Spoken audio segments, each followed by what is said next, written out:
지금 이 영상을 보는 당신에게 묻겠습니다. 당신은 5년 뒤에 자기 모습을 본 적이 있나요? 막연하게 잘 살고 있겠지라고 생각한 적은 있을지 모릅니다.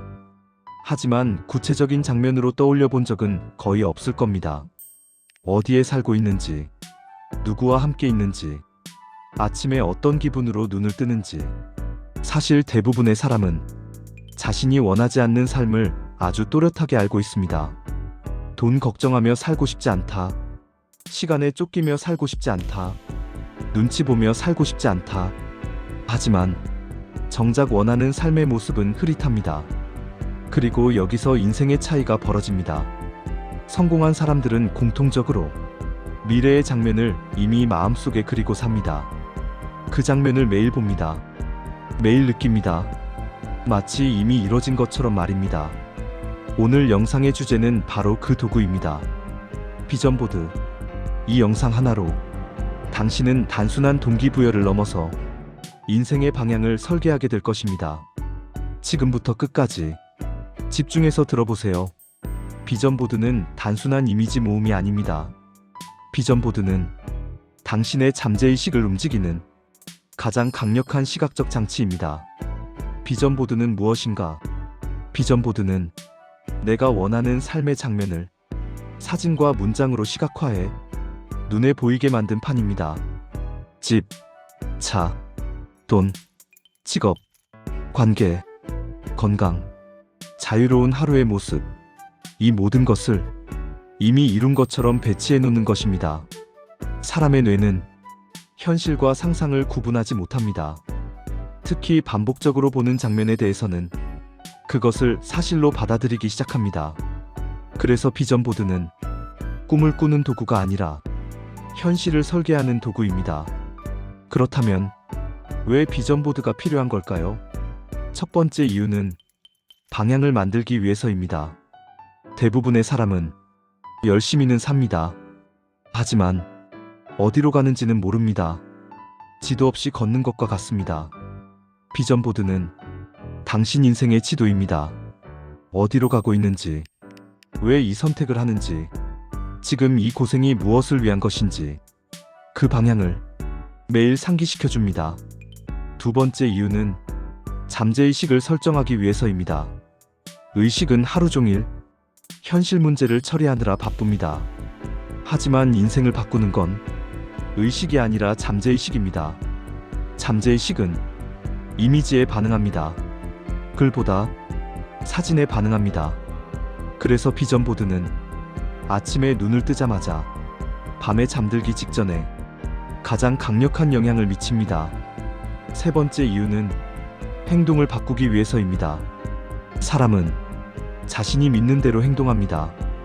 내가 성공할 사람이라고 믿으면 선택이 달라집니다. 내가 평범하게 살 사람이라고 믿으면 선택도 그 수준에서 멈춥니다.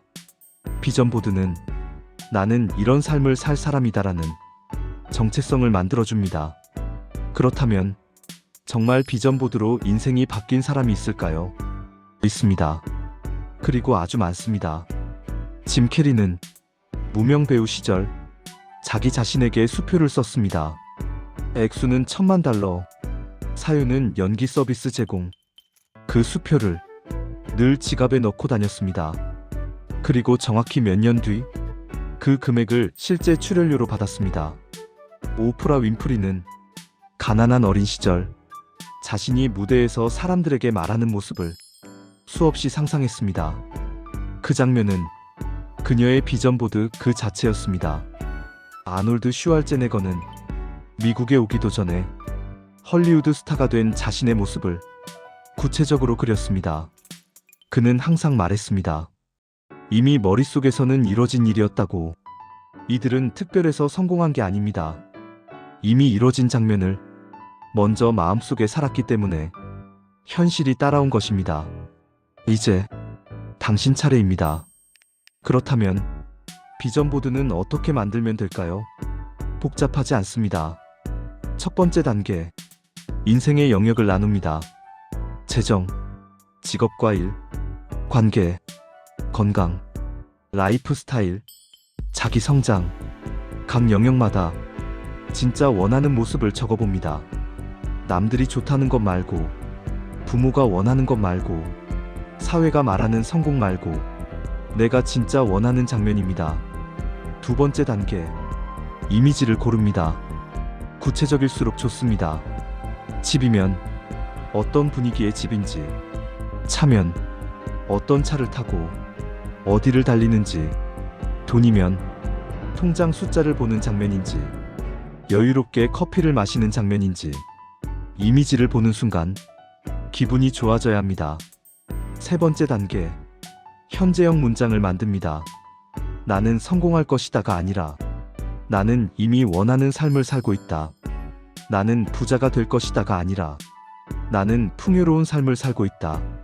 잠재의식은 미래형을 이해하지 못합니다. 지금 이미 그렇다고 느끼게 해야 합니다. 네 번째 단계, 눈에 잘 보이는 곳에 둡니다. 휴대폰 배경화면, 책상 앞, 침대 옆, 하루에도 몇 번씩 자연스럽게 보이게 만드세요. 이제 비전보드를 어떻게 활용해야 할까요? 첫 번째 활용법, 아침에 1분 보기입니다. 눈을 뜨고 아무 말도 하지 말고 그냥 바라보세요. 이미 그 삶에 들어간 것처럼 느끼기만 하면 됩니다. 두 번째 활용법, 확언과 함께 사용하기입니다. 이미지 하나를 보고 그에 맞는 문장을 속으로 말합니다. 나는 이 삶을 살고 있다. 나는 이 사람이다. 감정을 느끼는 게 핵심입니다. 세 번째 활용법, 선택의 기준으로 쓰기입니다. 어떤 결정을 해야 할 때 이 선택이 내 비전보드와 맞는가를 물어보세요. 그 질문 하나가 인생의 방향을 바꿉니다. 마지막으로 아주 중요한 이야기를 하나 하겠습니다. 비전보드는 바라만 본다고 이루어지지 않습니다. 하지만 아무 비전도 없이 이루어지는 성공은 없습니다. 비전은 씨앗이고 행동은 물입니다. 씨앗 없이 물을 주면 아무것도 자라지 않습니다. 지금 이 순간 당신의 머릿속에 어떤 장면이 떠오르나요? 그 장면을 눈에 보이게 만드세요. 그리고 매일 그 사람처럼 생각하고 그 사람처럼 선택하세요. 현실은 반드시 따라옵니다. 당신의 인생은 우연이 아니라 설계로 바뀔 수 있습니다. 오늘 비전보드를 만드는 순간부터 말입니다. 골든 마인드였습니다.